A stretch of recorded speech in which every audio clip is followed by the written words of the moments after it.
Non-Bank Financial Institutions Regulatory Authority, NBFIRA, contributes to the financial stability of the local economy by regulating and supervising the non-bank financial institutions sector, which comprises of the following industries: capital markets, insurance, medical aid, lending activities, retirement fund industries, as well as virtual asset service providers. NBFIRA fosters, amongst others, the safety and soundness of regulated entities, the reduction and deterrence of financial crime, as well as consumer protection. Join me now, Tlesel, on the Business Kraal, the show that unpacks business, policy, investment opportunities, and trade on GabzFM at 1330 hours to 1400 hours Central Africa time. Powered by the Non-Bank Financial Institutions Regulatory Authority, NBFIRA.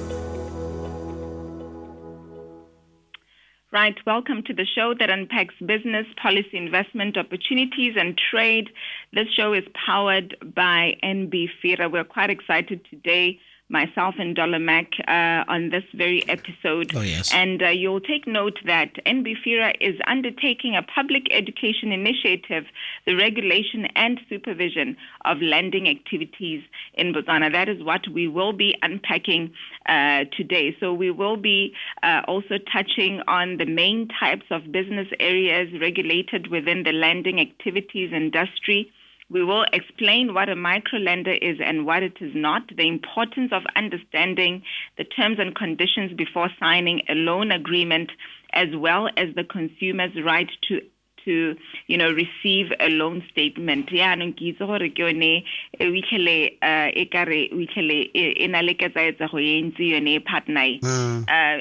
is a very, very important one as well. And we will be unpacking all this with our guests. Today we have the Head of Communications and International Affairs at NBFIRA, Me Boantebele, and we have Tepo Gaisi, who takes care of the lending activities. Take note that you can be a part of this discussion. You can SMS 14962, or you can drop in your questions or comments on the Business Kraal Facebook page or NBFIRA Facebook page. Where there's a post on today's topic, you can share your comments and questions there. So the topic is the regulation and supervision of lending activities. We roll with you until the top of the hour at 1400 hours, partner. And yes, we do welcome our guests. So on the line, we welcome you both. Welcome to GabzFM. Thank you very much, Nell and Dollar Mac. It's great to be with you and your listeners this afternoon. Thank you so much. Thank you. And my first question will go to Me Tepo Gaisi. And what are the categories of business areas that are regulated within the lending activities industry? Me Tepo? Thank you, Dollar Mac. NBFIRA regulates 4 industries in the non-bank lending sector. The first sector that we regulate are the microlenders. These are entities that issue unsecured loans to members of the public. Tepo, if you can kindly just increase your voice, just so you're more audible. Okay. Yes. Is it better now? Much better. Okay. Okay, I was saying that NBFIRA regulates 4 industries in the non-bank lending sector. The first sector that we regulate are the microlenders. These are entities that issue unsecured loans to members of the public who are gainfully employed. The second sector that we regulate are the pawn shop entities. These entities issue secured loans to the public based on the value of the pawned assets. I think it's important for the listener to know that only movable assets may be pawned.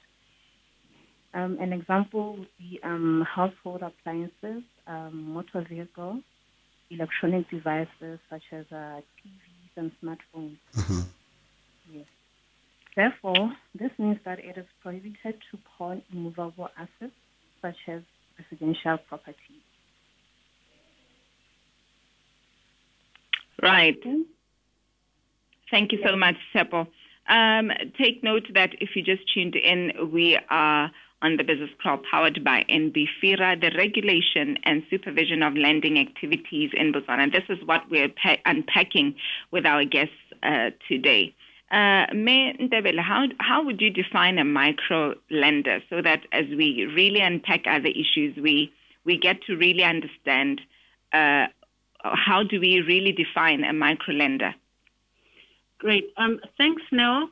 If I may just quickly, before touching on that, if I may just elaborate on two further type categories of businesses that we regulate that wouldn't have an opportunity to mention.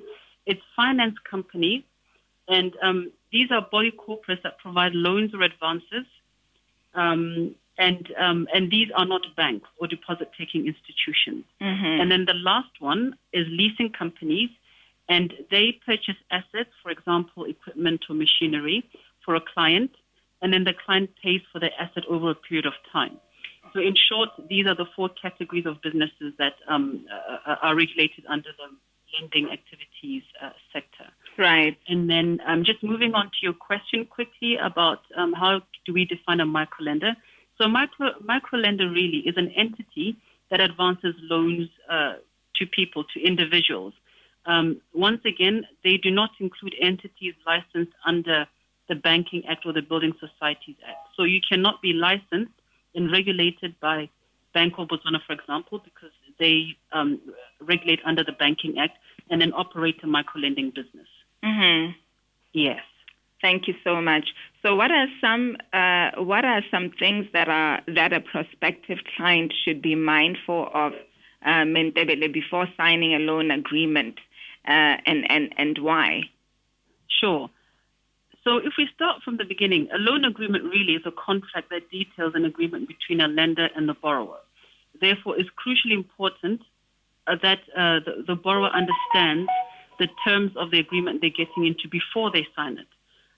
They also need to understand this for their own sake so that they can be sure that they're able to honor the terms therein. So when it comes to loan agreements, there are a number of points that we could encourage our listeners to be mindful of, but for the purposes of time, I will just highlight three. The first one being the total amount repayable. It's important to be clear on the total amount that a borrower is expected to repay over the duration of the loan. And it should be separated according to the principal amount to be repaid, the interest amount to be repaid, and any other fees, such as administrative or collection fees and so forth. The second point I'd like to highlight now is when it comes to the interest rate charged over the duration of the loan period. Mm-hmm. Once again, interest really is simply the cost of borrowing funds from the microlender. Therefore, it is important that the borrower and the listener are very clear on the amount of interest that they will be expected to repay over the duration of their loan period, and that this interest should exclude all other charges. So it's a standalone item. You cannot have interest interwoven with admin fees, collection fees, and so forth, and it's presented as one lump sum. It should not be presented that way at all. So it's separate. It's separated. It's separate now. Okay. It's very important. And then also it's very important to know and be clear on what type of interest arrangement. Is it fixed or is it variable interest? Mm-hmm. Yes. So if indeed it happens to be that the interest you're being charged is a variable interest, then you must understand and know the circumstances under which this variable interest can vary, because by definition, it means that that rate of interest can alter and change over the duration of your loan period. So you must get a clear understanding from your microlender as to under what circumstances would the interest rate on my loan change. Right. Before I give to Dollar, just a follow-up question there, Mentebele. You'll remember in one of our previous episodes, there was a question that came through from one of our listeners asking if there is, if NBFIRA also regulates the amount of interest. Yes. And there was a complaint that some charge ridiculous interest rates. Yes. Mm-hmm. Yeah, so I will just touch on that again now. Thank you for raising that question. It is a concern that we do hear from the public.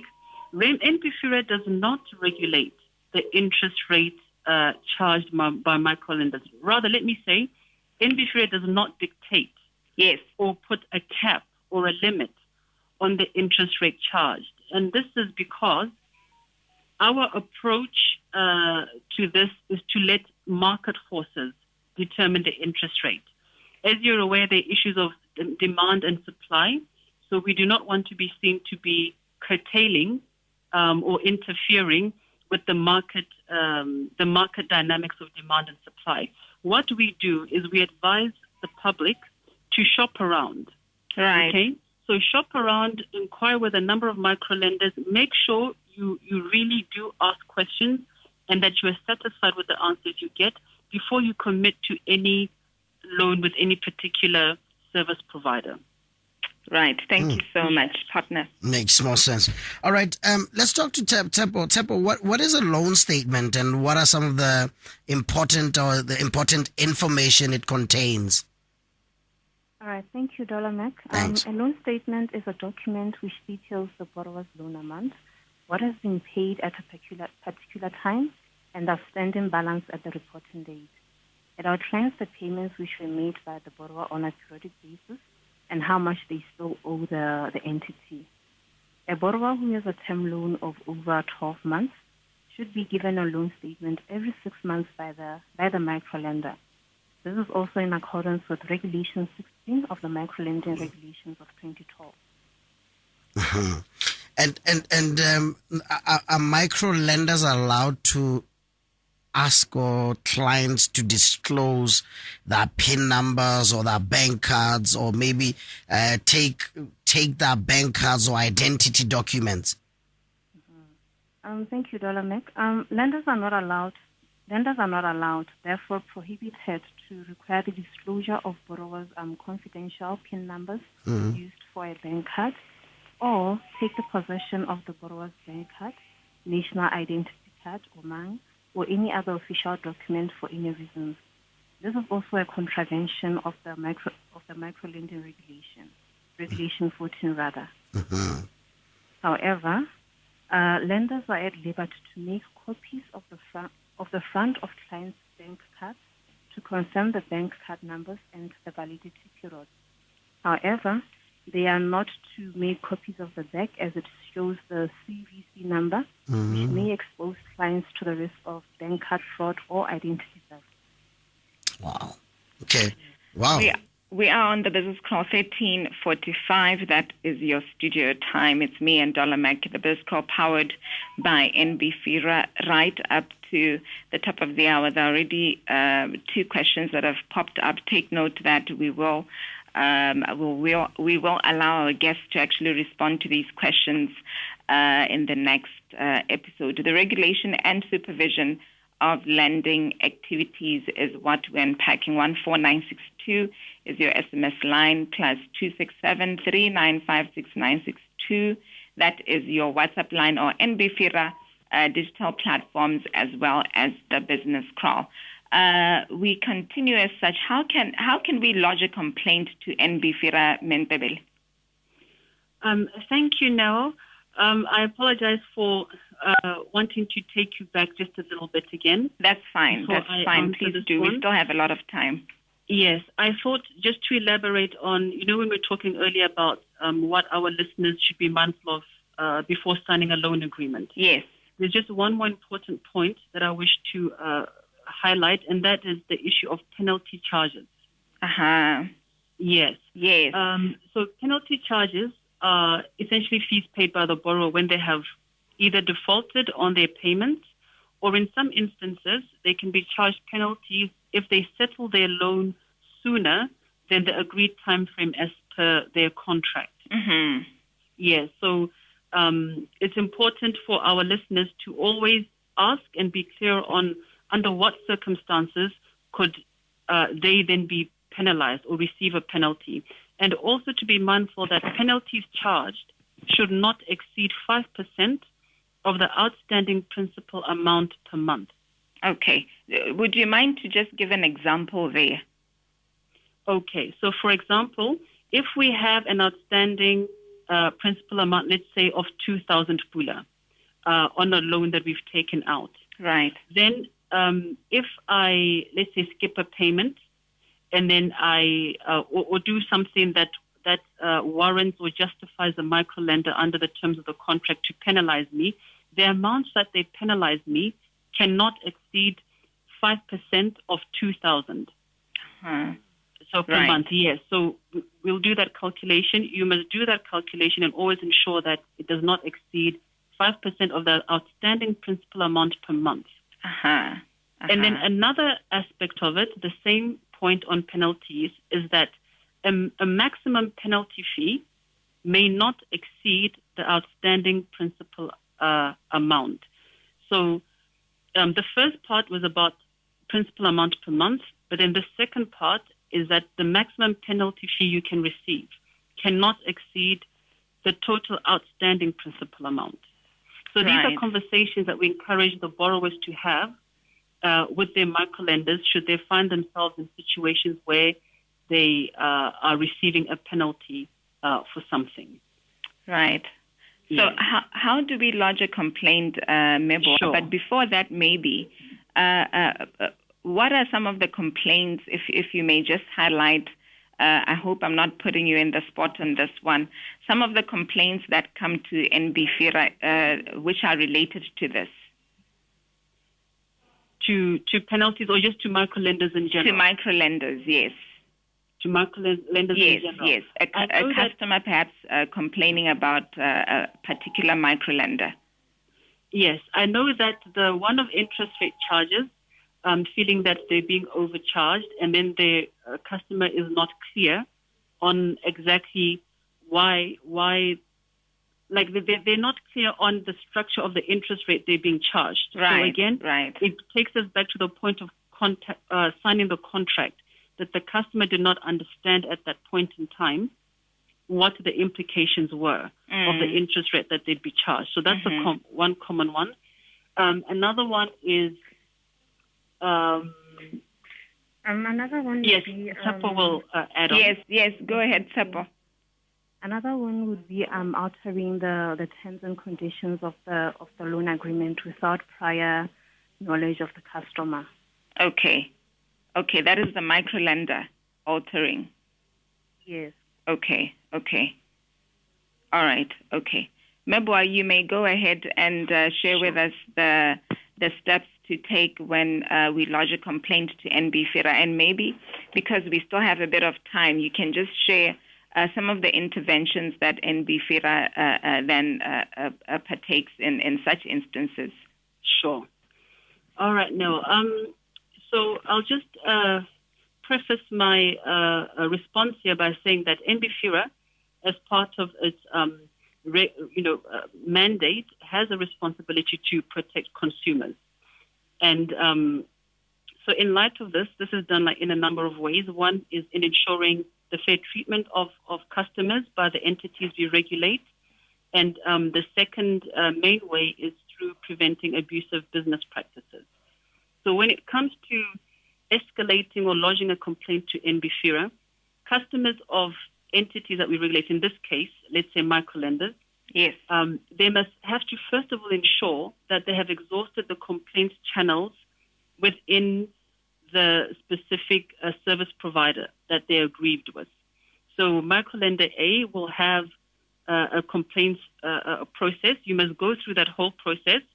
If the customer finds that they are still dissatisfied with the feedback or conclusion that they received, they then escalate this to NBFIRA, and this is done by attaching all relevant documentation and proof of communication with the relevant company.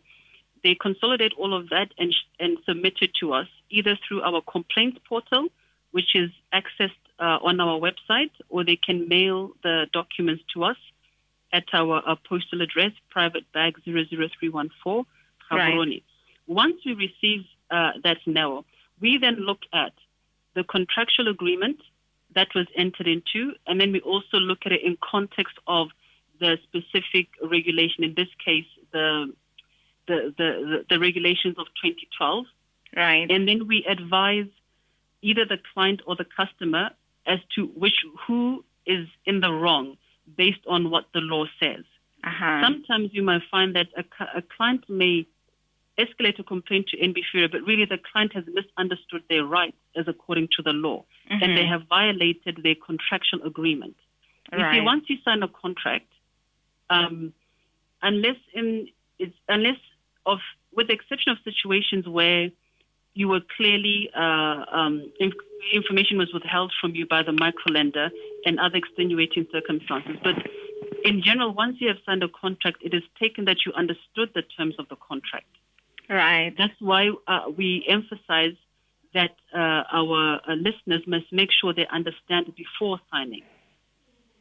Right, to understand, Yes. to read first and understand. Read first and understand. Take your time before you sign, because once you sign, you have legally now committed to this agreement. Mm-hmm. So you can't, it is more difficult to then turn around later and say you didn't understand.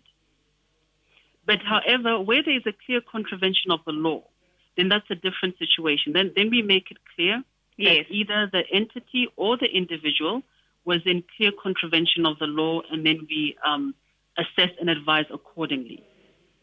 Yes. Yes. Right. Partner, the time is 13:53. There are already questions rolling in that side. I don't know if there are questions rolling in on your other side, but I think it's important to just say NBFIRA will respond to these questions on our next episode on the 28th of June at this particular hour on the business crawl. The regulation and supervision of lending activities. The time is 13:54. We're left with about 3 minutes. Mentebele, how do we reach NBFIRA? Sure.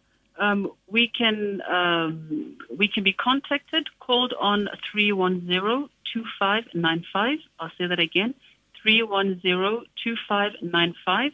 Alternatively, we can be visited on our website, which is www.nbfira.org.bw.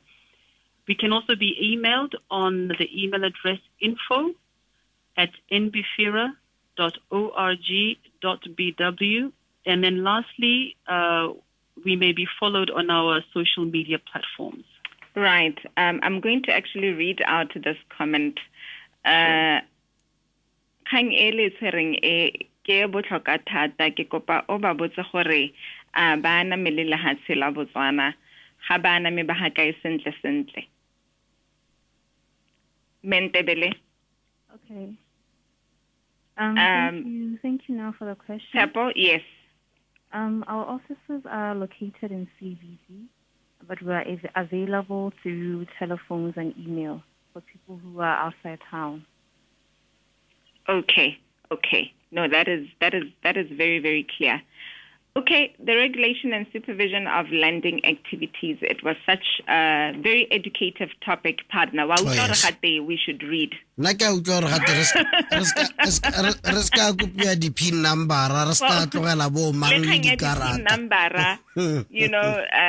think this is a very, very educative topic, and it has attracted quite a number of comments and questions. So the important thing is to read and understand. However, NBFIRA is also there to assist us in such, but take note that they do undertake the regulation and supervision of the lending activities, and it is very important that we really get to know our parastatals and their mandate, and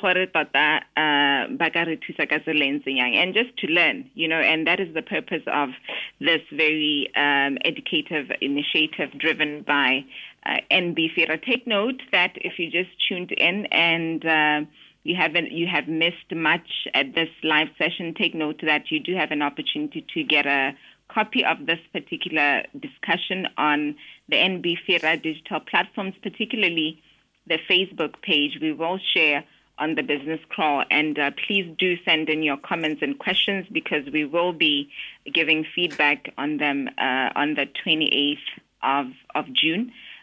We will give feedback on those particular comments and questions. Otherwise, it's a good afternoon. Look out for the next show on the 28th of June. Thank you to you, Boa and Tsepo, for joining us this afternoon. Thank you so much.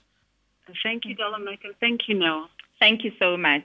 Partner, we connect again tomorrow. Have a great one. Tomorrow it is. You cheers. All right, bye. Bye. The The Non-Bank Financial Institutions Regulatory Authority, NBFIRA, contributes to the financial stability of the local economy by regulating and supervising the non-bank financial institutions sector, which comprises of the following industries: capital markets, insurance, medical aid, lending activities, retirement fund industries, as well as virtual asset service providers. NBFIRA fosters, amongst others, the safety and soundness of regulated entities, the reduction and deterrence of financial crime, as well as consumer protection. Join me now, Tlhaselo, on the Business Kraal, the show that unpacks business, policy, investment opportunities, and trade on GabzFM at 13:30 hours to 1400 hours Central Africa time. Powered by the Non-Bank Financial Institutions Regulatory Authority, NBFIRA.